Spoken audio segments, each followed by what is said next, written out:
All right, Shalom. Giving all praises, honor, and glory to our power, Yahweh. Bahasham Yahweh Shah, Bahasham Rachak Wadash, double honors to the apostles, the bishops, and the elders of Great Millstone. Peace and blessings to the hopeful elect of the tabernacles of David scattered throughout the four corners of the earth. Wherever you may be, wherever you may be. Shalom, Shalom, Shalom. All right, again to Acts chapter 14. We'll start from the top. Well, obviously, first one, it says acceptance and opposition. So it says, and it came to pass in Iconium that they went both together into the synagogue of the Jews. Now remember, this is Paul and Barnabas on their first missionary journey, leaving off from what was the area, the Orontes of Antioch, Syria, and then I believe they left from off the coast. I forget what was coast city they left from, but then they went to Cyprus, all the way to Paphos, and then up into Pisidia, Pamphylia, and they're up in that general area now, all right, north of that Mediterranean, the areas, above, if you look at Cyprus on the map, that sea there, what's north of that, they're in those particular areas there. Okay, and as a matter of fact, let's see if we can pull up Iconium.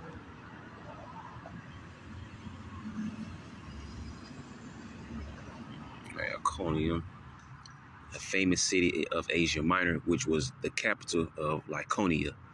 All right, Iconium, excuse me, Lycaonia. We might be able to see. Let me see. Okay, yep, here we go. Perfect map. All right, so you see, this is what I mentioned there. Yep, that was the other place, Salamis. They left from over here in Syria, that area to the bottom right. They came over to Salamis in Cyprus and, taught the word across the island all the way to Paphos. From Paphos, they went up north, which they actually had John Mark with them. But when they left from Cyprus, John Mark went back to Jerusalem. They went further north. So you see all these areas here, Cilicia, Pamphylia, Derbe, Iconium, Antioch. Okay, so you get a general idea of, the area that they're in right now. All right, so I can blow it up right there. So Iconium, Antioch, Derbe, Lystra, that's the general area, which is Galatia. All right, so let's go back here. Can I back up? Okay, here we go.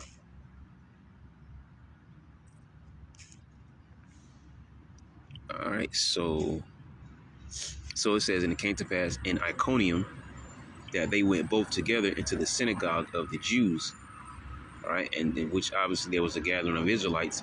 Okay, there was a synagogue here. This also goes to show you had Israelites scattered, all right, into different areas. Once again, James 1:1 to the 12 tribes scattered abroad. Peter mentioned the same thing at the top of, I forget what chapter it is. Okay, I believe it's like 1 Peter 2 maybe. But at the top of one of those chapters, he mentioned the same thing, all right, of, different areas.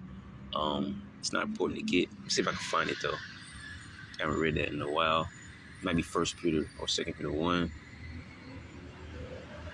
Okay, let me see. It's one of these chapters of Peter. And I know it's not 3. So it's probably 1 Peter, if I'm correct. 1 Peter, it's 1 Peter 2. No. It can't be 2. Yep, 1 Peter 1, right? 1 Peter chapter 1. Peter, an apostle of Hamashiach Yahweh Shah, to the strangers, talking about Israelites, scattered throughout Pontus, Galatia, Cappadocia, Asia, and Bithynia, elect according to the foreknowledge of the Most High, the Father, through sanctification of the Spirit, unto obedience and sprinkling of the blood of Hamashiach Yahweh Shah, grace unto you and peace be multiplied. All right, so he wasn't talking to everybody, okay? He definitely wasn't talking to heathens, but that includes everybody. He was talking to Israelites that have been scattered abroad into different countries, all right? And that's the same thing we get when we read, where is it here? All right, James chapter 1, verse 1. James, a servant of the Most High and of the Lord Hamashiach Yahweh Shah, to the 12 tribes which are scattered abroad. All right, and as I just read in Peter, those strangers are Israelites who were scattered abroad. All right, and some of that scattering came from a persecution, a recent one, anyways. All All right, what we spoke about, because we eventually start to follow Philip. All right, after that scattering, okay, because that was the execution of Stephen, and then everybody's kind of scattered, to different areas except for the apostles. They stayed at Jerusalem. All right, so as we go back, it says, they went both together into the synagogue of the Jews, and so spake that a great multitude, both of the Jews and also of the Greeks, believed. Now, we already covered this multiple times now. All right, these Greeks are talking about Israelites. I don't know if we can pull anything from here, but these Greeks are Israelites. All right, these aren't the actual, Greeks, the heathens. All right, there's that word Hellene. Okay, it says a Greek either by nationality, whether a native of the mainland or of the Greek islands or colonies. It says, in a wider sense, the name embraces all nations, not Jews, that made the language, customs, and learning of the Greeks their own. The primary reference is to a difference of religion and worship, which is somewhat close, but not exactly, accurate. All right. But you have, because when you go into the history, you have Israelites who are descendants of those that, forsook the Holy Covenant. And you can read about them, First Maccabees chapter 1. All right. And so they didn't grow up keeping our laws and customs and things of that nature. Okay. You had, perfect example, you had Cornelius, all right, a centurion of the of the Italian band, all right. It's a man in the Roman army. Okay. If he lived in Judea, he might have been living a different life. All right. Well, actually, not even that. If he was a descendant of those from the Hasmonean dynasty, he probably would have been living a different life. Right. But that was his lot. All right. To so the Lord can show his work. All right. And pretty much use him, beginning with him anyways, and that those servants of his household to start to call in those Gentile Israelites. But anyways, so it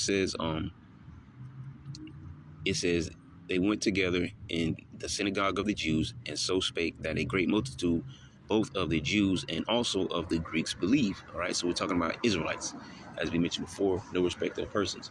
All right, that's what the Lord was doing when he was using Peter to call Cornelius back in to the fold. All right, you notice he said, it is an unlawful thing to keep company of that of another nation. Okay, he was talking about Israelites who were being called Gentiles. Right.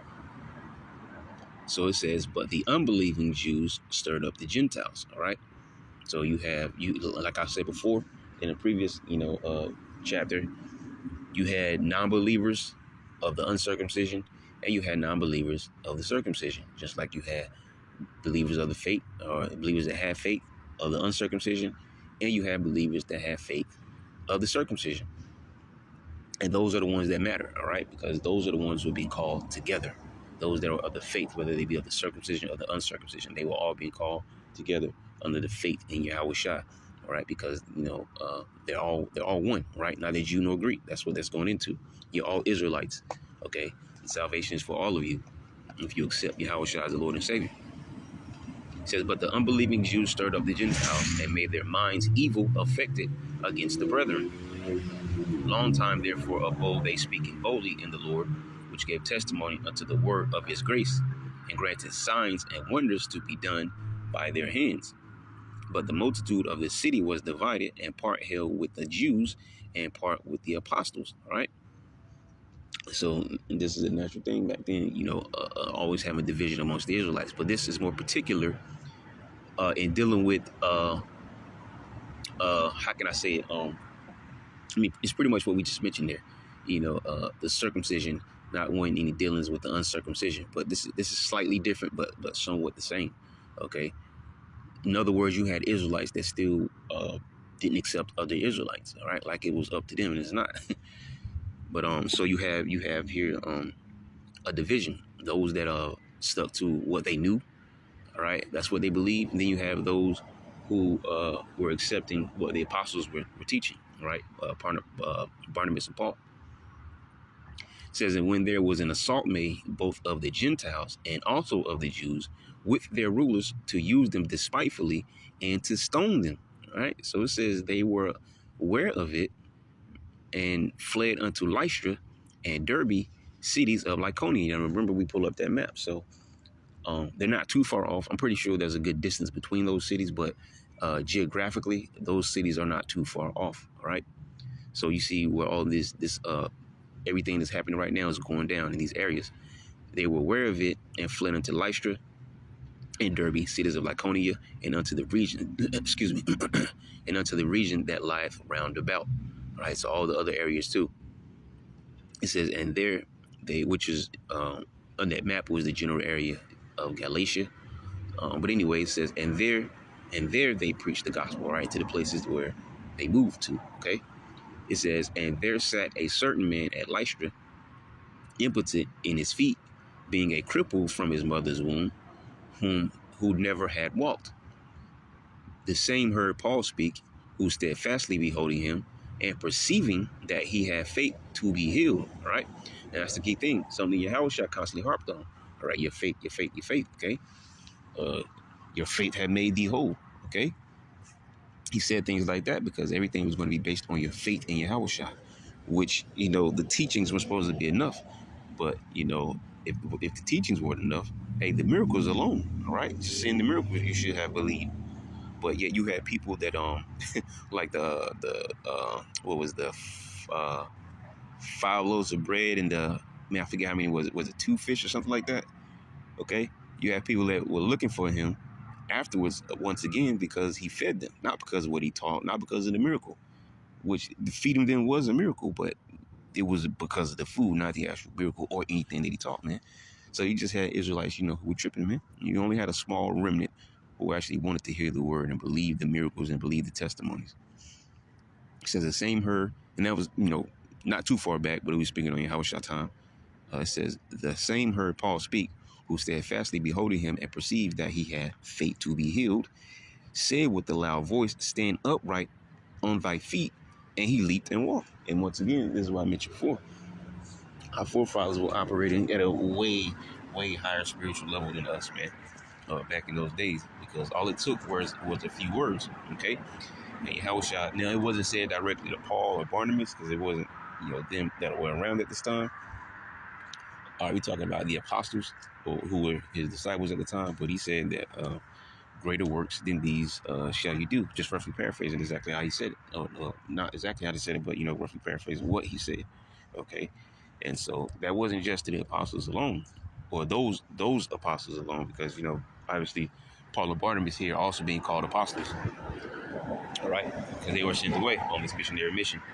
Okay. But anyways, the point being, everything that Yahweh was able to do, okay, you have the apostles able to do the same thing with just a few words, man. Okay, it didn't take much, just a few words. So it says, he said with a loud voice, this is Paul, stand upright on thy feet. Okay, what's that? 5 words. Stand upright on thy feet. And it says, and he leaped and walked. Not just get up, he leaped and walked. Okay, so he probably stood and jumped up and down like, what in the world is going on here? But he had faith, all right? He knew that, okay, if this is a man of the Lord, and then he's also able to heal me like that, like the Lord could if he was here.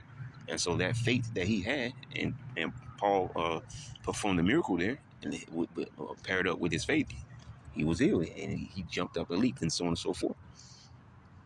So verse 11 says, and when the people saw that when the people saw what Paul had done, they lifted up their voices, saying in the speech of Lycaonia, the gods are come down to us in the likeness of men.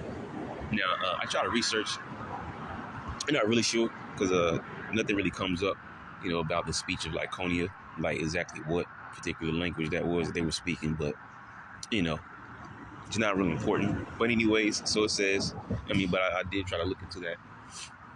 I can't remember, it was sometime recent, maybe like last week or something. But, there's not much that comes up from that. It says when the people saw that what Paul had done, they lifted up their voices, saying in the speech of Lycaonia, the gods are come down to us in the likeness of men. And this is very important as we continue forward, because as a matter of fact, let me grab this. Let's do this. Let's just read something instead. So you go to Deuteronomy 4, 4 to 15. Yeah, 15.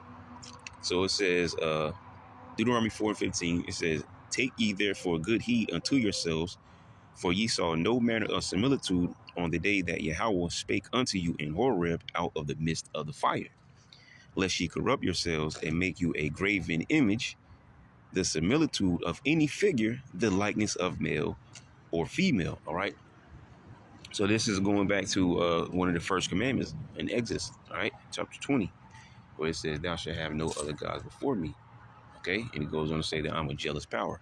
Now it says, lest you corrupt yourselves and make you a graven image and make you, the similitude of any figure, the likeness of male or female, the likeness of any beast that is on the earth, the likeness of any winged fowl that flieth in the air, the likeness of anything that creepeth on the ground, the likeness of any fish that is in the waters beneath the earth. And lest thou lift up thine eyes unto heaven, and when thou seest the sun and the moon and the stars, even all the host of heaven, all right, the sun, the moon, the stars, including the angels, okay, it says, shouldest be driven to worship them and serve them, which Yahweh thy power hath divided unto all nations under the heaven. So these things, the heathens, like it says in Jeremiah 10, learn not the way of the heathen, okay? And be not dismayed at the signs of heaven, for the heathen are dismayed at them. These things are for the heathens to do. But Israelites, especially given, different captivities or general areas of lifestyle that they grew up in, they were taking after and partaking in the things that the heathen nations would do. And one of those things being, idol worship and, these gods, all right? Because what you see here, we can go back because it mentions a couple names here, okay? Because you have the Romans who were in power, who were Edomites. And before that, you had the Greeks who were in power, who were also Edomites. And so you have Greek gods. And then when the Romans come into power, it's the same gods, all right, just given, a transition of name or whatever. All right. So that's why you have, when you look up and research the Greek gods, you always have a Roman equivalent because they were both Edomites. All right. So it's the same gods transferred to the next kingdom, but it's still the same people. Okay. So that's why you have whatever Greek god, you have the same god in the Romans, but they're just given a different name, whether a god or goddess. Either way, they're just given a different name. Okay, so it says, and they called Barnabas. As a matter of fact, let me read this in AMP because sometimes it'll go very straightforward with the AMP. What verse was it on? Okay, yeah, right here. So it says, Verse 11 says, and the crowds, when they saw what Paul had done, raised their voices, shouting in the Lycaonian language, the gods have come down to us in human form. They began calling Barnabas Zeus, chief of the Greek gods, you see? And then it says, and Paul Hermes, messenger of the Greek gods, since he took the lead in speaking. All right. And when you, as a matter of fact, let me see. Let me grab the NLT because I'm going to actually go back to the KJV. Same thing here. They decided that Barnabas was the Greek god of Zeus, and that Paul was Hermes since he was the chief speaker. There you go. Same thing there. All right. When the crowd saw what Paul had done, they shouted in their local dialect, these men are the gods in human form. Okay. And so, excuse me, you had Israel washed up in this nonsense, man. But they really truly believed it, man. And there's nothing that you can tell them otherwise. So as we go back down here, because Paul healed this crippled man, they it wasn't a secret thing that happened. All right, and so where's my verse here? Okay, here's down below. Right, so it says the gods are come down to us in the likeness of. Let's get the word likeness real quick. Oyo, I'm not sure. Be made like, to liken, compare, illustrate by comparisons. All right. So it says, and they called Barnabas Jupiter and Paul Mercurius because he was the chief speaker. Now remember, what I just mentioned there, you have the Greek god or goddess, and then you have the Roman equivalent, which is the same god or goddess with a different name. Because as we just read the other translation, All right, it says the Greek god Zeus, but here you have Jupiter because in the Roman culture, Zeus is known as Jupiter, and that's what they call Barnabas. Because Barnabas was obviously a more austere man, probably quiet, not saying too much, obviously because Paul was doing all the speaking and everything. He did the miracle and whatnot. So Jupiter, see, or Zeus. It says the national god of the Greeks and corresponds to the Roman Jupiter. You see, um, let's pull up Jupiter. Since it says Jupiter here, I was going to pull up Zeus. Either way, it's going to make the same point. Not the planet. Okay. Zeus, Jupiter was the Roman god of the sky and of thunder. As the chief Roman god, he was the king of a pantheon of dozens of deities, including Neptune, Mars, and Venus. The deity Jupiter was closely connected to the Greek deity Zeus. All right, so I really want to see. I'll probably have to punch it in. Because the point is obviously clear. All right, just by those translations alone. Whatever you had in the Greek culture, you had it in Roman culture. It was just by different names. That's it. It's the same God over and over, or God or goddess, just with a different name. That's all. Transition of power, but it's still the same people, which is why the gods are the same. So you see all of this here. It's the same thing, man. And let me go back here.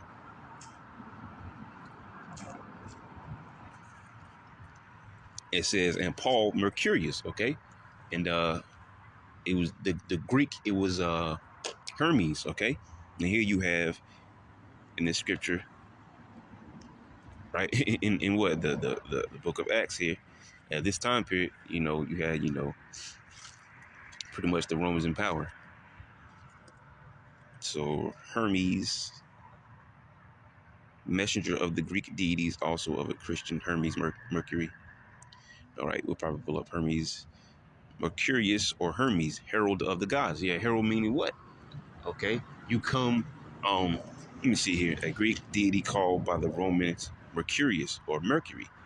Okay, so you have the person that will come and blow the trumpet and speak, or not necessarily have to blow a trumpet, but I'm just making a point.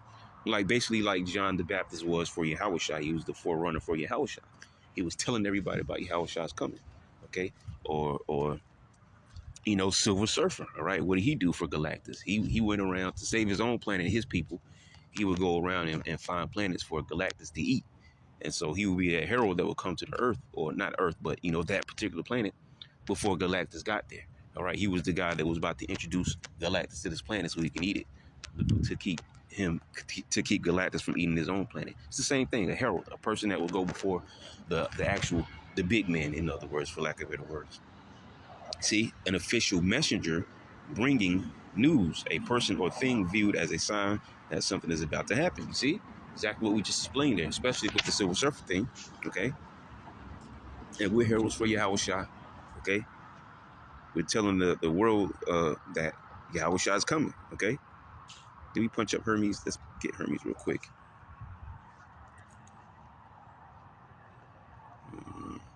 Not Hermes. Hermes. Right, is an Olympian deity in ancient Greek religion and mythology, considered the herald of the gods. He is also widely considered the protector of human something. I just pull it up real quick. Get off the screen. Of human heralds, travelers, thieves, merchants, and orators. Yeah, speakers. All right, those that stand up and give bright speeches. He is able to move quickly and freely between the worlds of the mortal and the divine, aided by his winged sandals.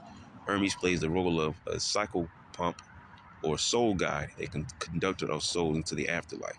All right, so you see what I'll get that off the screen. So you see what these Israelites here were slumped into. See, public speaking, also called oratory, is the practice of delivering speeches to a live audience, and that's why they called Paul Hermes, all right, or Mercury. Okay, and they called Barnabas Zeus or Jupiter, all right, because Paul was doing all the speaking. So they thought that Paul was the man that was pretty much forerunning Barnabas, okay? So it says, And they called Barnabas Jupiter and Paul Mercurius because he was the chief speaker. You see? It says then the priest of Jupiter, which was before their city, brought oxen, which this priest was, I'm pretty sure this was an Israelite, okay? This was an Israelite. It says the priest of Jupiter, which was before their city, brought oxen and garlands unto the gates, which a garland is like one of those head wreaths. I believe it's usually ivy leaves, you know, like, let's see if we can pull it up real quick. Those little head things that, you know, you see the Greeks and Romans wearing, okay? And it will usually be ivy leaves, if I'm correct. It'd be ivy leaves. They even have wreaths. One might pop up. Like these Christmas people, they put wreaths on their door. That's a bigger, you know, different version of a wreath, but that's what people are doing. They putting the wreaths on their door around Christmas time. All right. But originally this thing, let's see if we can find, let's go to the images. It's something that was, there you go. You see, that was placed on the head. Look, that Christmas tree pops right up. Yeah, there you go. See, wreath. All right. So you see both the head and then what people put on their doors. All right. And, you know, the average person doesn't know what these things go back to. And they don't want to know what it goes back to. Okay, you can tell them to research something. They're not going to do it. They're going to walk off and think you're crazy. And never look into it. And probably be offended if you call them a pagan. But they don't understand that the customs that you follow stem from, you know, these things. Man, my battery's dying. I didn't get the chance to charge my phone up last night. I fell asleep. Here it is, look, a crown, a mark of royal or in general exalted rank, the wreath or garland which was given as a prize to victors in public games, right? Because when you when you go into the book of Maccabees, they talk about the Greek games, okay? You have the Olympics that originated, if I'm correct, that was Athens, Greece, all right? In the Apocrypha, it mentions discus, all right? Remember that was a game. I believe they probably still do that. It's been a while since I watched the Olympics, a good while. But yeah, all these, you know, a lot of these different games originated there, okay? And then you even had the Roman games, okay? Which the Romans love their Colosseum. Like in the Gladiator 2, they show you, you know, if those things were realistic, they show you other versions of things that were going on in the Colosseum for entertainment, all right? Which I believe that that portion there where everybody was fighting on ships, okay? That was a game too, and it was supposed to be a rendition of like real ship battles. So I believe, I forgot the name of it. It's like some N word. Okay. I forgot the name of it. All right. But anyways, that was supposed to be, you know, I mean, it's basically, I mean, straightforward, real games. But of course, you know, with the Colosseum, it was supposed to be meant to death or be to death. But I was just making a point of, you have Greek games, you have Roman games, you got America today with football games, basketball games, and whatever else. All right. Give them bread and circus. Says metaphorically the eternal blessedness which will be given as a prize to the genuine service of the Most High and the Messiah, the crown or wreath. Well, that's what Stephan's name is. I believe Stephan's main name. I believe that was up above, wasn't it? Yeah, Stephanos. Stephan, crown. All right. The Lord talks about the 144,000 men being crowned as kings and being joint heirs with them for 1,000 years. Which that doesn't mean that after that they're not going to be kings anymore. Just that means, you know, that 1,000 years is a special time period. But then afterwards, they're still going to continue on being kings. All right, so let's go back. It says, then the priest of Jupiter, which was before their city, brought oxen and garlands unto the gates and would have done sacrifice with the people, which when the apostles Barnabas and Paul heard of, they rent their clothes and ran in among the people crying out. Yeah, because like we just read in Deuteronomy chapter 4, man, okay? So it says, and saying, sirs, why do you these things? We also are men of like passions with you, okay? So it's basically saying, look, we're not gods, man. We're men just like you. And, you know, we serve the Most High power, okay? Which is what you're supposed to be doing. But, you know, you're serving, you know, gods that don't exist. So check this out. It says men of like passions with you, you know, sufferings and things. Let's see if I can pull up the word passions. I'm trying not to do too much because I mean battery is dropping. Suffering the like with another of like feelings or affection, you see? All right. We also, like in the word, like it's called the Passion of the Christ, that movie that they made and stuff like that. The passion goes into suffering. So it says, we also are men of like sufferings, passions with you, and preach unto you that ye should turn from these vanities unto the living power, which made heaven and earth and the sea and all things that are therein, who in times past suffered all nations to walk in their own ways. All right. Man, I forget there was a scripture that's man, I forget what it is. I'm not gonna try to harp on it right now. But there was a scripture I think that was talking about that. Um, but anyways, it says, nevertheless, he left not himself without witness, in that he did good and gave us rain from heaven and fruitful seasons, filling our hearts with food and gladness.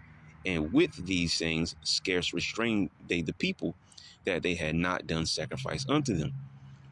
Right. So they was like, this dude is tripping, because you have to see, to really get the gist of this situation. You have to see it from the standpoint of those Israelites, all right, who were worshiping those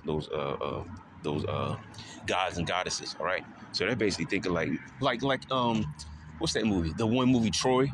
I forget what the prince's name was, but he was like, bird sight. You want to face the put the future of this nation based on bird sights.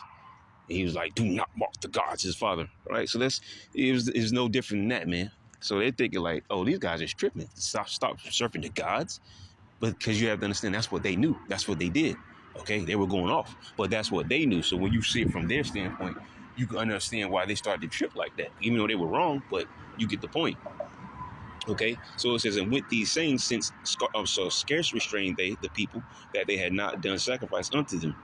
And there came thither certain Jews from Antioch and Iconium, who persuaded the people, and having stoned Paul, drew him out of the city, supposing he had been dead.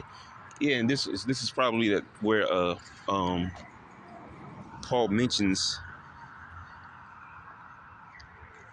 2 Corinthians chapter 12. I believe that's it. Yep. Verse 2 says, I knew a man in the Messiah above 14 years ago, whether in the body I cannot tell, or whether out of the body I cannot tell. God knoweth. Such an one caught up to the third heaven, basically to the heavenly realm.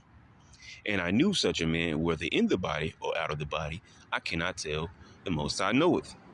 How that he was caught up into paradise and heard unspeakable words, which it is not lawful for a man to utter. Of such an one will I glory, yet of myself I will not glory, but in mine infirmities. All right.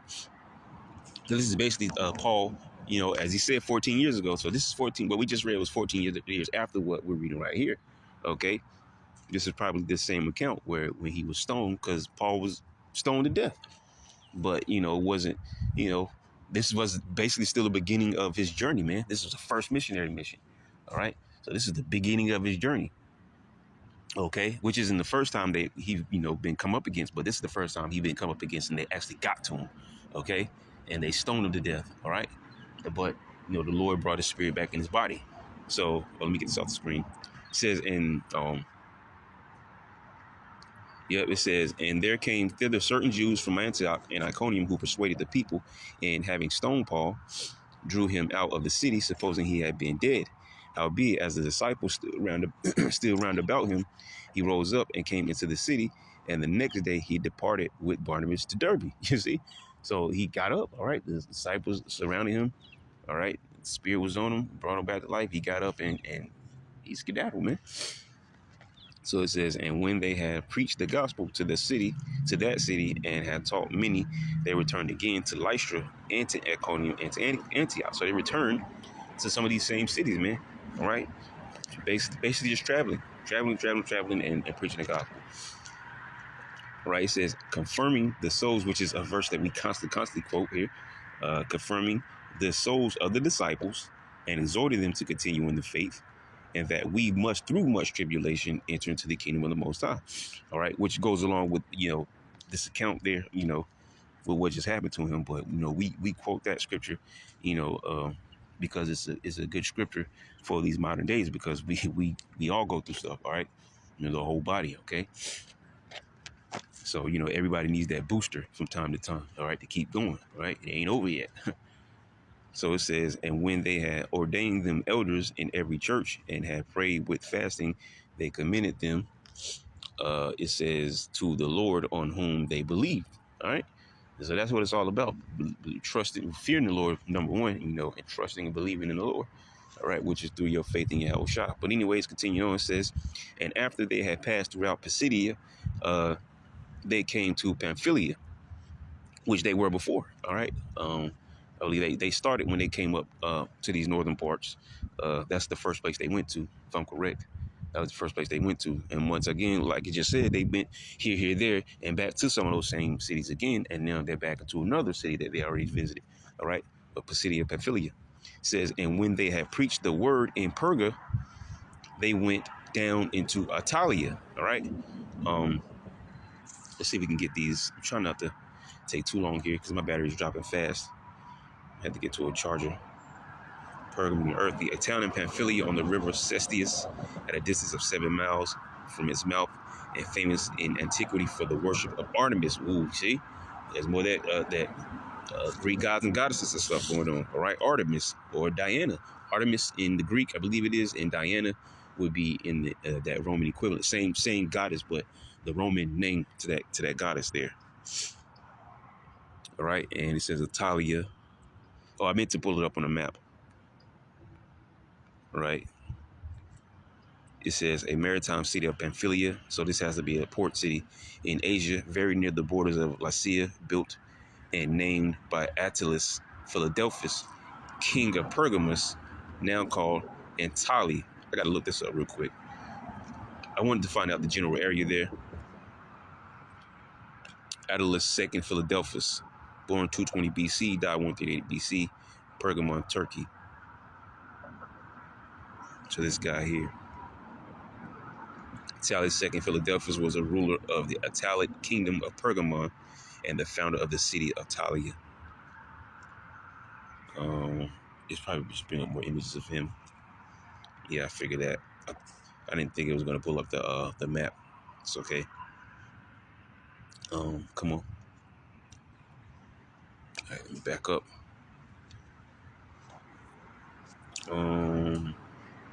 Let's do this instead. I'll try to be quick about it. Let's pull up. See if we can pull up Perga. And we should generalize Perga around Italia somewhere if it comes up. Whoa, it's blurry. Perg, ancient city. Let me go to images here. Okay, so you see right there, Perga and Italia is not too far. Italia not too far from each other. But let's see if I can find a bigger map. That's too blurry. I was trying to find it, the general location from those other areas that they were before. Here we go. Actually, no. Well, yeah, I guess it's good. Yep. So they went, they were going west, all right? So from where those other areas, what the account we just read, from here, they went west because you see Perga and then Italia. So they went west, okay? So we have a somewhat of a general idea of where they are, okay? I almost dropped my phone. So it says, and when they had preached the word in Perga, they went down into Italia, and thence sailed to Antioch, from whence they had been recommended to the grace of the Most High for the work which they fulfilled. Right? Because they went to a bunch of cities there, and some of them they visited more than once. It says, and when they were come and had gathered the church together, they rehearsed all that the Most High had done with them, and how he had opened the door of faith unto the Gentiles. Yeah. Because as they preached, you have to remember they were going around to all the Gentiles, man. Okay. And so, so yeah, they were, which goes back to what we just read there, the stoning and everything. These were Israelites who had no idea of the customs and the laws and things of that nature. All right. And so they thought that Paul and Barnabas were the ones that were wicked. All right.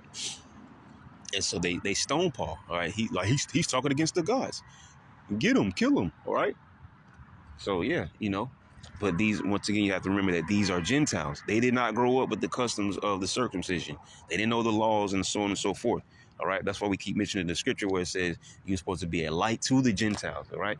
But those circumcision rejected those Gentiles, but it was still part of Paul's mission. That's what Yahweh set them up for, beginning with Peter opening the door. And then it was put into the hands of Paul, man, directly. Paul and Barnabas, but, it continues mostly with Paul to go around and wake up all the Gentiles, man. That was his specific mission. Okay. So it says, and when they were come and had gathered the church together, they rehearsed all that the Most High had done with them, and how he had opened the door of faith unto the Gentiles, and there they abode long time with the disciples. All right. So it was a really actually short chapter. Pretty much straightforward there, especially when you understand it, the history of them Gentiles. So not much to say there. So we can end it there. Lord, will you edify? Shalom.